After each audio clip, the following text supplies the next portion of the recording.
Assalamualaikum warahmatullahi wabarakatuh. Selamat pagi anak-anak solih dan solihah. Gimana kabarnya hari ini? Semoga kalian tetap sehat selalu ya. Nah, hari ini kita belajar tema 3, subtema 2 tentang penemuan dan manfaatnya pada pembelajaran 4 dan 5. Nah, sebelum kita belajar, marilah sama-sama kita berdoa terlebih dahulu. Bismillahirrahmanirrahim. Rabbi zidni ilman warzuqni fahman. Nah, untuk selanjutnya sama-sama kita simak video berikut ya. Nah, yang pertama kita akan bahas tentang ilmuwan muslim ya. Nah, jadi selama ini sejarah perkembangan sains dan ilmu pengetahuan yang diajarkan di sekolah formal pada umumnya didominasi oleh nama-nama para penemu dan ilmuwan dari barat. Nah, padahal faktanya orang-orang Islam adalah orang yang pertama kali menemukan dan mengembangkan beragam pengetahuan. Nah, ratusan tahun silam, sebelum ilmuwan barat mengenal ilmu pengetahuan dan sains, ilmuwan muslim itu telah maju dan berkembang dengan serangkaian penemuan yang merupakan cikal bakal dari sains modern sekarang. Akan tetapi, sejarah barat itu seakan menutupi kenyataan tersebut, sehingga hanya sedikit ilmuwan muslim yang masuk ke dalam tinta sejarah penemuan di dunia. Sebenarnya, para ilmuwan barat yang mengklaim dirinya sebagai penemu dan peletak ilmu pengetahuan itu tidak ubahnya sebagai penerima tongkat estafet. Nah, sains modern yang dianggap sebagai mahkota peradaban barat modern meraih tempatnya setelah beberapa kali pengoperan tongkat estafet tersebut. Nah, tongkat tersebut yang sampai di tangan para ilmuwan barat sebenarnya berasal dari para ilmuwan muslim, termasuk dari para ilmuwan muslim yang hidup sekitar abad ke-8 sampai dengan abad ke-16 ya. Nah, lalu pemicu utama dari perkembangan sains di dunia Islam pada abad pertengahan itu adalah gairah dan semangat luar biasa untuk menimba dan menggali ilmu pengetahuan. Mereka pun menggabungkan penggalian isi kandungan Al-Quran dengan teks-teks para ilmuwan yang sudah ada terlebih dahulu, yaitu seperti ilmuwan Yunani kuno. Nah, Islam sendiri memang sangat membebaskan dan menghormati otoritas otak yang didukung sepenuhnya oleh kebijakan dan penguasa pada saat itu. Nah, teks yang Ibu bacakan tadi itu adalah teks pada halaman 91. Lalu apa informasi penting yang bisa kalian dapat? Siapa yang tahu?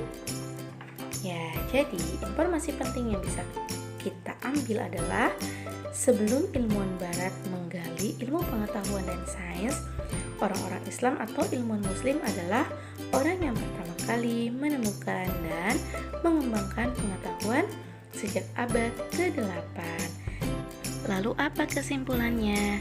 Ya, jadi kesimpulannya itu adalah pemicu utama dari perkembangan sains di dunia Islam pada abad pertengahan adalah karena gairah dan semangat luar biasa untuk menimba dan menggali ilmu pengetahuan. Nah, mereka pun mengembangkan isi kandungan Al-Quran dengan isi teks ilmuwan terdahulu, yaitu ilmuwan Yunani kuno.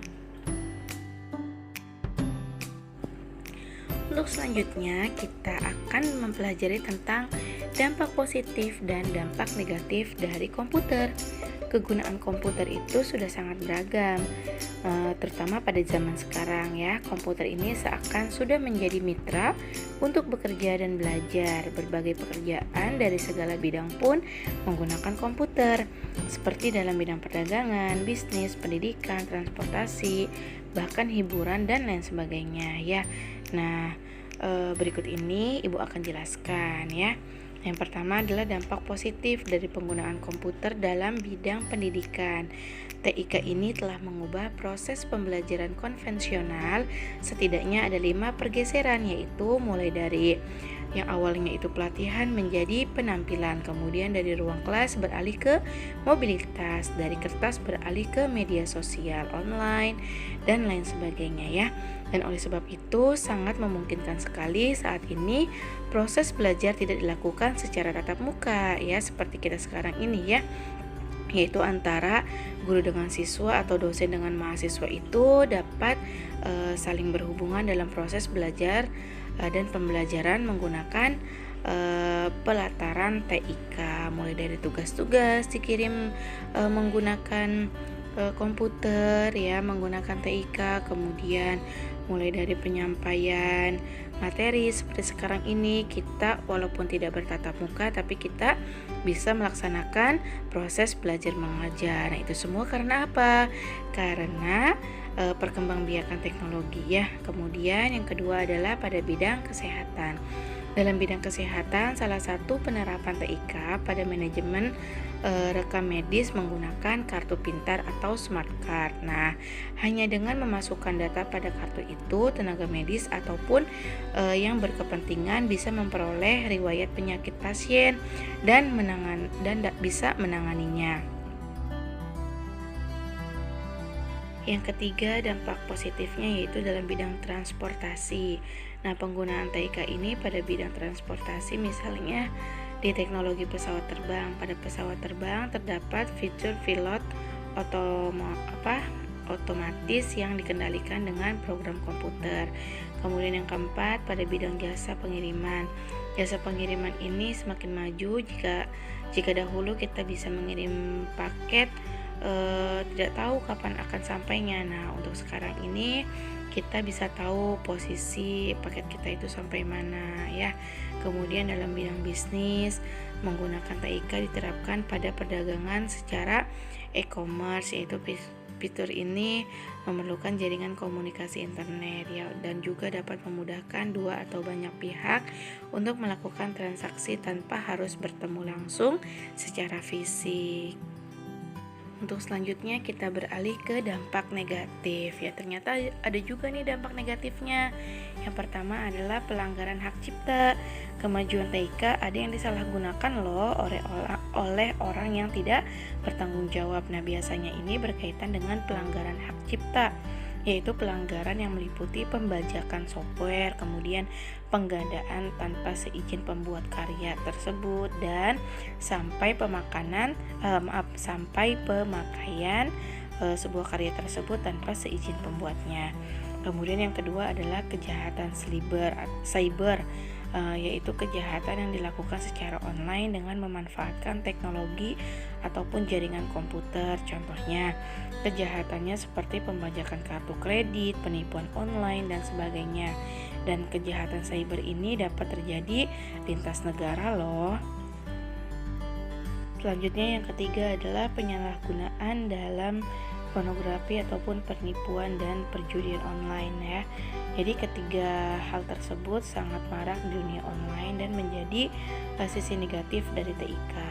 Namun sebagai negara yang melegalkan pornografi dan perjudian terkait dengan aturan-aturan tertentu, nah kemudian sementara itu penipuan pun banyak oknum yang menyalahgunakan TIK. Selanjutnya yang keempat adalah penyebaran malware.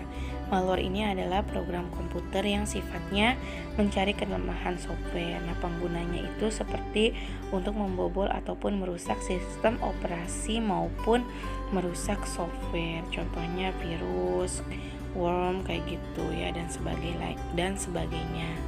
Selanjutnya kita akan belajar tentang hak dan kewajiban warga negara. Apa sih itu kewajiban warga negara? Apa ya?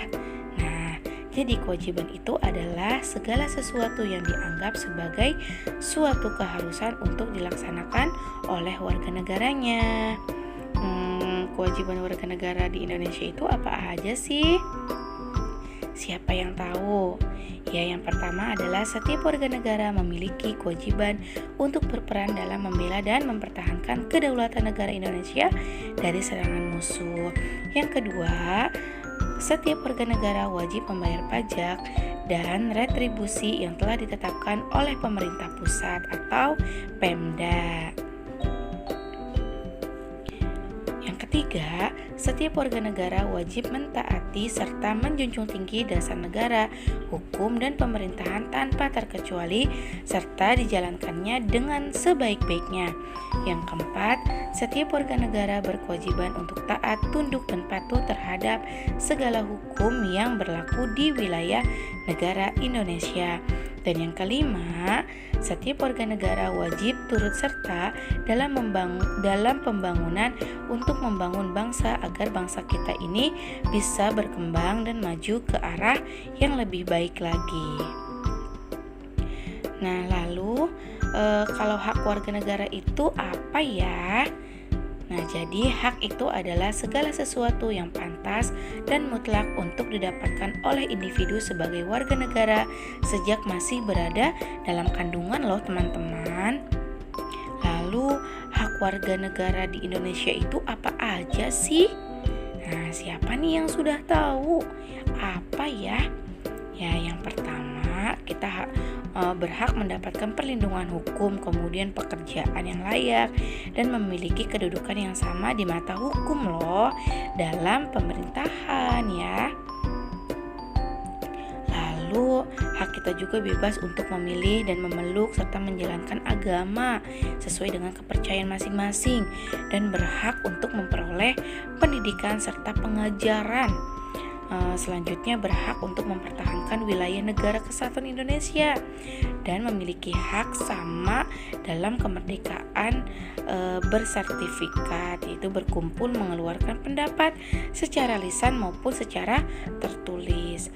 Hak dan kewajiban warga negara ini sudah tercatat dalam Undang-Undang Dasar 1945 pada pasal 26 ayat 1 dan ayat 2 yang isinya yaitu syarat-syarat mengenai kewarganegaraan yang telah ditetapkan dengan undang-undang. Lalu tercatat juga pada pasal 27 ayat 1 dan ayat 2 yang disebut bahwa tiap-tiap warga negara berhak atas pekerjaan dan penghidupan yang layak bagi kemanusiaan. Itu bunyi dari ayat 2 ya. Nah, lalu tercatat juga nih pada pasal 28 bahwa kemerdekaan itu berserikat dan berkumpul atau mengeluarkan pikiran dengan lisan maupun tertulis ya. Dan juga tercatat pada pasal 30 ayat 1 dan ayat 2 yaitu mengatakan pengaturan lebih lanjut diatur dengan undang-undang. Selanjutnya kita buka halaman 100 tentang kata baku ya. Jadi kata baku itu kata yang sesuai dengan KBBI. Nah, contohnya di sini kata baku aktif ya. Kata tidak bakunya adalah aktif pakai P. Kemudian kata bakunya atlet, kata tidak bakunya atlet. Kata baku ekspor, kata tidak bakunya ekspor ya. Selanjutnya buka halaman 109 tentang memainkan interval nada dengan alat musik melodis. Jadi alat musik melodis ini merupakan alat musik yang digunakan untuk memainkan nada-nada dalam lagu. Alat musik melodis dapat digunakan untuk memainkan interval nada. Contoh alat musik melodis seperti recorder, pianika, trompet, gitar, dan lain sebagainya. Pianika memiliki bentuk seperti keyboard dengan papan tekan yang disebut dengan tuts. Nah, warnanya ada yang putih dan hitam. Papan tekan atau tuts yang berwarna putih berfungsi untuk memainkan nada-nada pokok atau nada asli. Sedangkan papan tekan tuts yang berwarna hitam berfungsi untuk memainkan nada-nada kromatis. Nada kromatis itu adalah nada-nada yang memiliki jarak antara nada setengah. Dalam musik satu oktav terdiri dari 7 nada pokok dan 5 nada kromatis atau nada tengahan loh. Baiklah, cukup pembelajaran kita hari ini sampai di halaman 109. Mudah-mudahan bisa kalian mengerti dan kalian pahami dengan semaksimal mungkin. Nah, oleh karena itu marilah kita tutup dengan mengucap hamdalah. Alhamdulillahirabbil alamin. Sekian dari Ibu. Wassalamualaikum warahmatullahi wabarakatuh.